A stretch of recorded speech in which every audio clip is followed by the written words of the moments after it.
So, yung salitang I tears, no? Ayan, sabihin nyo nga I tears. I tears. Ayan, ako'y nauuhaw. No? So, tila baga ang wika ng ating Panginoon ay meron siyang pangangailangan. No? So, minsan ay kung ating pagbubulay-bulayan, ang kanyang mga sinabi ay parang, Diyos siya, bakit parang siya ang may kailangan sa atin? No? Which is parang baligtad. Parang hindi nararapat. No? Sabi ko nga, kung hindi mo napag-aralan ang pagka-Diyos o doktrina, aral ng ating Panginoon sa kanyang pagiging Diyos ay you are in confusion. Yan ang mangyayari sa atin. Maguguluhan tayo mula pa kanina doon sa ilang mga wika na ating pinag-aralan. So kung di natin kilala ang Panginoong Yesus, ang kanyang pagiging Diyos at pagiging tao, ay we cannot understand His Word.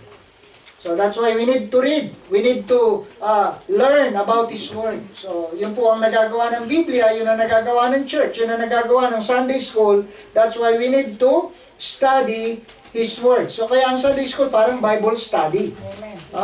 At doon tayo tinuturuan ng mga aral ng ating Panginoong Jesucristo. At so ating pong balikan ay tears. So sabi ng Panginoon, siya ay nauuhaw.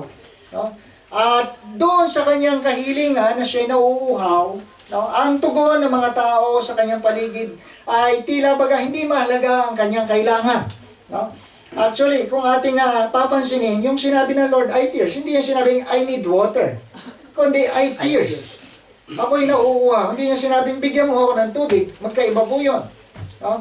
So, doon sa mga taong nakapaligid sa kanya, so maliban sa kanyang ina at kapatid sa laman, na naroon malapit sa krus, pero ang kanyang mga disipulo ay nandun sa malayo at nakatanaw lang sa bundok ng Golgota. No? So, nasa malayo silang lugar at nagmamasid, sabi ng Biblia. No? So, nung ang Panginoon ay hinuli, sila ay mga nangatakot. At hindi na nila nakuhang lapitan ng Panginoon maliban sa kanyang ina. Kaya nagsalita ang Panginoon doon sa mga ilang naunang mga wika ay sabi niya, behold thy mother and behold thy son. Naririto ang iyong ina, naririto ang iyong anak, no?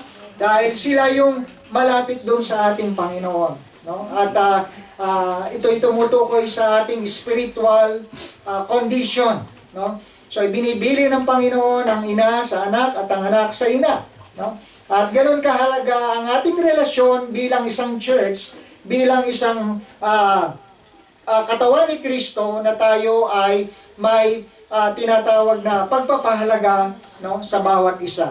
So, like this time, like now, no, na tayo merong gatherings, meron tayong mahalagang pagtitipon, no, just because we know the words of the Lord. Amen? Amen. Okay, so tuloy natin. So, ang Panginoon ay binanggit niya na ako'y nauuhaw. Ano ba talaga ang kahulugan na binanggit ng ating Panginoon dito sa kanyang na siya ay nauuhaw? So, of course, in John chapter number 4, the same book, no? Atras lang tayo ng ilang chapters. In John chapter number 4,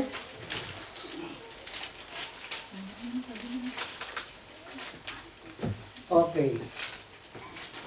So, verse number 10. So, kung kayo nandiyan na, say amen.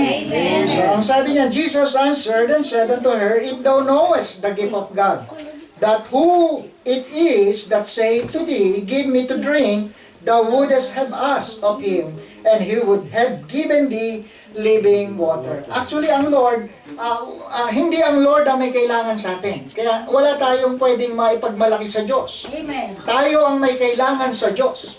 So, at dito po sa book of John, in chapter number 4 na ating binasa, ang Lord ay nag-o-offer ng tinatawag na living water. So, why? Why? Do we need that living water? So, yung iniigib ng Samaritanong babae, no? Samaritan woman dun sa balon, ay sabi ng Lord, yung tubig na kinukuha mo dyan, pagkatapos mong gamitin yan, mauubos at babalik ka uli sapagkat ikaw ay mauuhaw. Amen? Amen. So, yun yung ating pang-araw-araw na kailangan, pagkain, no? Damit, no? Bahay na matitiran, no? So, pero sabi ng Lord ay hindi yan mahalaga. Ang mahalaga, yung aking ibibigay sa iyo na hindi ka na iigib. One-time drinking. Ayan. So, ano yun? Yung tubig ng buhay. And I believe this is the Word of God. Ito yung salvation na ating tinanggap mula sa Panginoon. So kung natanggap mo na yung regalo, yung sinasabi dito ang kaloob ng Panginoon, amen. Isa ka sa nakakatugon, nakakaalam ng nais ng Diyos na sinabi niya sa krus ay tears. So yung mga unbeliever, hindi nila pinapansin yon. Hindi mahalaga sa kanila yung salita ng Diyos. Kung anong kailangan ng Diyos, no? Sa kanilang mga buhay. And I believe yung sinabi niyang ay tears, no? Ako'y nauuhaw, alam niya na ang pwede lang gumawa nito ay yung nakatanggap na regalo niya na living water. Mga taong naligtas mula sa kapahamakan ng impyerno. So in the first place, why we need salvation? Because of being sinners, we will be punished eternally in the fire of hell. So ito yung kabayaran ng ating kasalanan at yun ang dahilan kung bakit ang Panginoon ay nabayubay sa krus. Kung bakit siya naghirap. No? So Diyos naman siya, pwedeng patawarin na lang ang tao. Right? So sa kanyang salita, okay na. Ligtas ka na. So para bang wala nang pwedeng gawin ng Diyos dahil siya makapangyarihan, hindi na niya kinakailangan maghirap. But then, ba't kinakailangan pa niyang magsalaman, mamatay, no? Mamatay sa krus, maghirap, at muling bumangon sa mga patay, no? So sapagkat ang hula, ang sabi niya, ay kinakailangan doon sa mga tupang pinapatay before the Lord Jesus Christ ay siyang pantakip ng kasalanan ng tao na pinapatay sa templo araw-araw para sa kanilang kasalanan na nagawa sa kanilang pagsuway, no? Nang sa gayon ang Diyos ay yung galit ay pansamantala na huwag munang hatulan ng taong ito sa kanyang mga pagkakasala o pagsuway sa Diyos. So yun ang naging dahilan kung bakit may oportunidad pa sila na maitama ang kanilang buhay. So from here, sa ating Panginoon, siya na yung huling tupa na papatayin. No? That's why ang Diyos kinakailangan niya magkatawang tao para mamatay. So that is the fulfillment of His Word. So, kaya mahalaga yung lumang tipan at bagong tipan. Why? Para makita natin kung ito ba yung katuparan ng kanyang sinabi mula sa bagong tipan. Amen. And we are the New Testament Church. So tayo na po. At ito yung katuparan ng hula ng lumang tipan sa bagong tipan. So both are important. So hindi dahil sa nakay-Kristo na tayo, hindi natin kailangan Old Testament, kailangan pa rin. No? Para makita natin na yung sinabi ng Lord during the time of Abraham, Moses, at sa panahon natin, mai-compare natin. Na makita natin, yes, this is the fulfillment of His prophecy. No? Sa pamagitan ng kanyang mga propeta. Alright, so number 1, so paano ba natin tutugunan yung pagkauhaw ng ating Panginoon? So hindi talaga literal water. Dahil yung taong mamamatay, hindi na mahalaga sa kanya kung ano ang kanyang kakainin, ano ang kanyang isusot na barong, pag siya'y binurol, ano ang kanyang iinumin. So hindi na mahalaga sa isang taong mamamatay, right? And I believe, hindi talaga tubig ang hinihingi ng Panginoon. So number 1, so ano yan? First, tears in prayer. No? Sa mga taong nanampalataya, naligtas, na bilang sa katawan ni Kristo, no? Yung pagkauhaw sa panalangin ng isang taong ligtas, yan ay hindi mapapakali, yan ay hindi kakain, hindi matutulog, hindi gigising na hindi magpe-pray. Amen? Nagpe-pray po ba kayo? Amen. First, Tears in prayer. Kauhawan sa panalangin. So kaya may question agad sa iyong sarili, hindi na sa iba. Pinapahalagahan ko ba ang panalangin? Do I thirst in prayer? Amen. So kung ikaw ay tunay na ligtas, genuinely saved, meron kang kauhawan sa panalangin. May pananabi ka sa panalangin. May pakikiisa ka sa panalangin. One of the most neglected part of our Christian life is prayer. Amen. So madali lang mag-pray, madaling nga gawin, but then he is the most neglected part sa ating buhay Kristiyano. So minsan, kung di pa tayo makararanas ng sakit, di pa tayo makakaranas ng problema sa pamilya, kasalatan, kabigatan, pasanin sa buhay, hindi natin makukuha ang manalangin sa Diyos. Amen. Kaya salamat, no? Ang mga taong naligtas, meron silang pagpapahalaga sa prayer. Kaya ikaw mismo ay masasagot mo ang katanungan. Am I saved? Ligtas ba talaga ako? No? Kasi ang isang taong nabubuhay na walang panalangin ay tulad ng isang tao na hindi humihinga. Patay. No? Bakit? Kasi ang prayer, ang breathing ng Kristiyano. Anong sabi ng Biblia? Pray without ceasing. And it is like breathing. Kasi pag hindi ka na humihinga, patay ka na. And that is the life of our Christian. No? Our Christian life is to pray. No? Hindi tayo nagsasawa, meron kang galak sa panalangin, meron kang pagpapahalaga sa panalangin. That's why ang ating church sa Pilipinas, iminomotivate ang mga mananampalataya na pahalagahan ng prayer meeting. No? Amen. So, at hindi lahat nakaka-attend ng prayer meeting. So, lahat ng consideration binigay ng church, naunawaan, naintindihan, may problema, may pangangailangan, may sakit. But then, every Wednesday, weekly, wala palagi. Kaya minsan nagtataka ang pastor, is this it? Minsan nagtataka si pastor, ligtas ba talaga ang mga members na ito? Kaya sa preaching ni pastor, hindi nawawala yung gospel, yung salvation. Tinanggap mo na ba talaga ang Panginoon? Na-receive mo na ba talaga yung living water? So sa isang naligtas, meron siyang kauhawan sa panalangin. Number 2, tears in the Word. Kauhawan sa mga salita ng ating Panginoon. Tears in the Word. So, ang isang saved, kung siya hindi nabubuhay na walang panalangin, hindi rin siya mabubuhay na walang salita ng Diyos. Amen? Amen. Anong sabi ng Bible? Kung prayer is breathing, ang Word of God is, ano naman? Bread of life. No? Matthew 4, man shall not live by bread alone. So, pagkain ng ating kaluluwa, yung kinakain natin, magugutom tayo ulit kanina tanghalian. Magugutom ka ulit mamayang hapunan. Tama ba? At pagising mo ng umaga, mag-aalmusal ka dahil pag nagtrabaho ka na hindi kumain, magugutom ka. At alam nyo yung bread of life? Kung sino? Ang God, ang kanyang salita. Kaya partner yan, prayer and Bible reading. No? Kaya nabe-bless po ang ating church sa mga members na nakatapos ng kanilang 365 days. Amen.